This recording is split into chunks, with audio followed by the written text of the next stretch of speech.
সারা রাত জেগে ফেসবুকে কী করো? ফেসবুকটা ডিঅ্যাক্টিভেট করো। হোয়াটসঅ্যাপে এত অনলাইন কেন? রাতে কার সাথে কথা বলছিলে? ফোন এঙ্গেজ ছিল। এই ছবিটা কোথায় তোলা? কার সাথে গেছিলে সেদিনকে রেস্টুরেন্টে? কই, আমাকে তো বলোনি। আমাকে জানাওনি কেন তুমি কখন বাড়ি থেকে বেরিয়েছো? এই ছেলেটা প্রায় তোকে ফোন করে কেন? আর রোজ তোর পোস্ট কেন শেয়ার করে?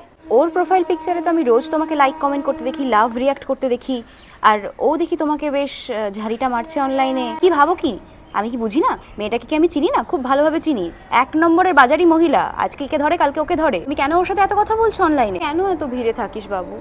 তুই তো জানিস ভিড়ের মাঝে আমি তোকে হারিয়ে ফেলি। ভিড় থাকলে সম্পর্কটা ঠিক মজবুত হয় না। বোঝার চেষ্টা কর, একটু নিজেকে সবার থেকে আলাদা করে রাখ। ভিড় বাড়লে তো সম্পর্ক খারাপ হয়, তাই তো তোকে এত বকাবকি করি। কেন বুঝিস না বলতো? লক্ষ্মী সোনা, আমি ছাড়া আর কোনো মেয়েদের তুমি কোনো ফ্রেন্ড রিকোয়েস্ট অ্যাকসেপ্ট করবে না, ঠিক আছে? আমি যখনই তোমাকে ফোন করব ঠিক তখনই ফোনটা ধরবে। অফিসের মাঝে থাকলেও ধরবে। আমি কিন্তু কোনো বাহানা টাহানা শুনবো না। আর কোনো মেয়ের দিকে তাকালে কিন্তু আমি চোখ খুবলে নেবো বলে দিলাম। এতক্ষণ ঢপের চপ গাইছিলাম। এই এই এই আপনাকে, হ্যাঁ আপনাকেই বলছি কথাটা। এবার আসা যাক মোদ্দা কথায়। ঠিক এইরকম কিছু কথা আপনি আপনার ওনাকে বলে থাকেন তো? এই একদম মিথ্যা কথা বলবেন না কিন্তু, আপনি বলেন, ঠিক আছে? আমি জানি আপনিও, আমি আপনাকেই বলছি, আপনিও যারা শোনেন তারাও ভাবেন কত ভালোই না বাসে আমাকে, তাই না? আপনিও বেশ মনে মনে খুব আনন্দিত হন যখন আপনাকে এসব কথাগুলো বলে। আপনি চুপচাপ শুনে যান। আপনি ভাবেন আপনাকে ছাড়া এক মুহূর্ত থাকতে পারে না, তাই তো এত আগলে আগলে রাখে। আপনাকে সারা জীবন এইভাবেই ভালোটা বেসে যাবে।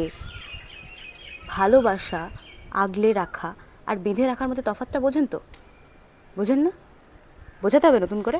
ভালোবাসতেই পারে, কিন্তু মাথা কিনে নিতে পারে না।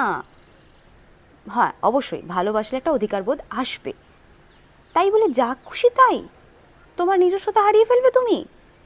কেন? আমার মাল, আমার জিনিস, আমার সম্পত্তি আর কাউকে ছুতে দেব না। আরে ভাই, মানুষ আর সম্পত্তির মধ্যে একটা পার্থক্য আছে। বোঝো, বোঝার চেষ্টা করো আগে সেটা, তারপর না হয় ভালোবাসাবাসির কথা বলবে। কেমন? একবার না হয় আপনার প্রেমিকাকে বা প্রেমিককে একটু ভরসা করে দেখুন, কি হবেন? ঠকবেন তো? এর থেকে তো বেশি কিছু হবে না। জীবনে তো কত জায়গায় কতভাবে ঠকেছেন। না হয় একবার প্রেম করে ভালোবেসেই ঠকলেন, তাতে কি হয়েছে? তবুও নিজের কাছে তো সৎ থাকবেন। যারা ভালোবাসে তারা হাজারটা লেভেল ক্রসিং পেরিয়ে, চেনা অচেনা স্বাদ পেরিয়ে, চেনা গন্ধ পেরিয়ে, হাজারটা তাক লাগানো শরীর পেরিয়ে সন্ধেবেলা বাজার খালি হলে ঠিক আপনার কাছেই ফিরে আসবে, ফিরে আসে। এটাই ভালোবাসার ডেফিনেশন। বন্ধুত্ব, বিশ্বাস, আবদার, এই ক্ষুদ্র ক্ষুদ্র জিনিসগুলো ছাড়া না আর কিচ্ছু নেই ভালোবাসায়, বিশ্বাস করুন। আর কিচ্ছু নেই একটা সম্পর্কের মধ্যে। এগুলোর থেকে দামি আর কিছু হতে পারে না। এই যে এটা করো না সেটা করো না, এগুলো কি ভালোবাসা? এরকম চলতে থাকলে তো আপনার জীবনটা একদিন আদালতে পরিণত হবে। আর এই সাক্ষ্য প্রমাণ দিতে দিতে দিতে দিতে আপনি একদিন অন্ধকারে নিমজ্জিত হয়ে যাবেন। নিজেকে তো সেখান থেকে টেনে আর তুলতেই পারবেন না। কি করবেন তারপরে? এই প্রসঙ্গে একটা কথা বলে রাখি, আমরা খুব ভালো মতোই বুঝি কে আমাদের খেয়াল করে, কে আমাদের ভালোবাসে, আর কে আমাদের প্রাইভেসির মধ্যে ঢুকতে চায়। এই বোকা বোকা প্রশ্নগুলো করবেন না। নিজে বুঝতে শিখুন, নিজের প্রাইভেসি নিজে মেনটেন করুন, নিজের একটা স্পেস বানান। নিজের সেই স্পেসের মধ্যে চট করে কাউকে ঢুকতে দিয়েন না, সেটা যেই হয়ে যাক না কেন।